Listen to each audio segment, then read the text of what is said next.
So thank you so much for the opportunity. It is an awesome, hilarious show. Thank you. So let me start with you, Uzo. One of the character traits, or your character traits, is the quirky interrogation style. Yeah. Specifically, one of the things that I love the most was when she stared at the subject without saying a single word. That's fair. So how was the rehearsal and shoot those scenes without cracking up? Or how many times did you crack up? Man, it's tough, especially when people are going on with Izzy when he comes in and he's going back and forth, to the door. It's tough. You have to just figure out how to hold still and, I don't know, think of dead cats or something. Just something that's not going to make you break. That's so interesting because watching her do that, I was just marveling at Uzo. I was just like, there's so much going on, like in her just blank stare. It's like she's really like getting this information out of, and to think that you were just thinking of dead cats. But your character also has an incredible, it complements so well with that, with that acting, because you have to act without saying a word. You just reacted with your body language, with the looks, gesture. So how was to work those as restrained as that with complementing Uzo? I mean, it wasn't that hard, to be honest, because Uzo was just she so much embodied the character, and the character is just so unique and so odd and so frustratingly singular, it was just being in the moment. And when you have an actor as great as Uzo, it's not hard to be in the moment.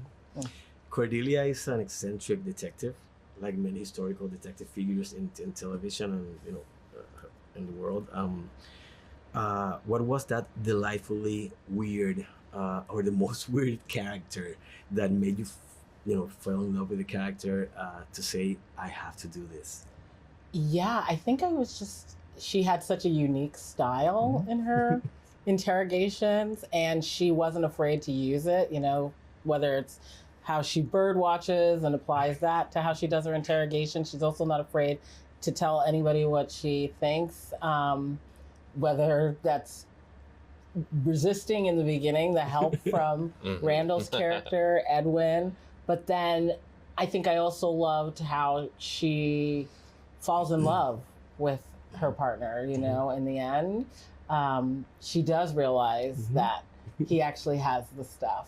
And is that sort of range, the width of who she is. You don't always really quite know what she's thinking, but she does listen and pay attention, and you can earn her respect. Right. It seems like you can't, but you can. So Randall, you're investigating a crime in the most powerful house in the world, that one right behind you. So if you had the chance, just for the fun of it, to interrogate real life former president, alive or dead, who would that be, and what would you would be that first question? Interrogate? Well, it'd probably be Obama. Okay. Good one. And so my first question would be, do you want to get lunch? And then I would hang out with Obama. Who would pay?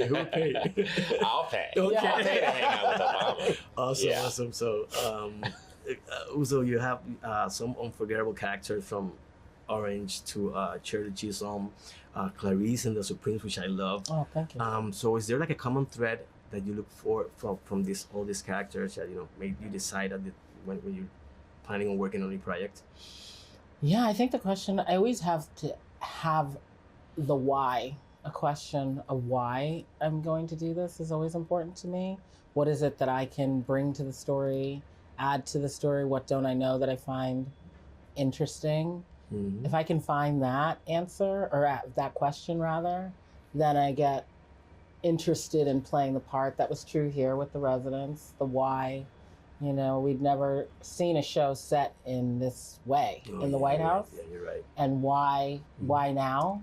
And it felt right. It felt fun. Yeah. Excellent. Well, thank you. My time is up. Thank you so much. Congratulations on your job. And this is an awesome and hilarious series. So thank you.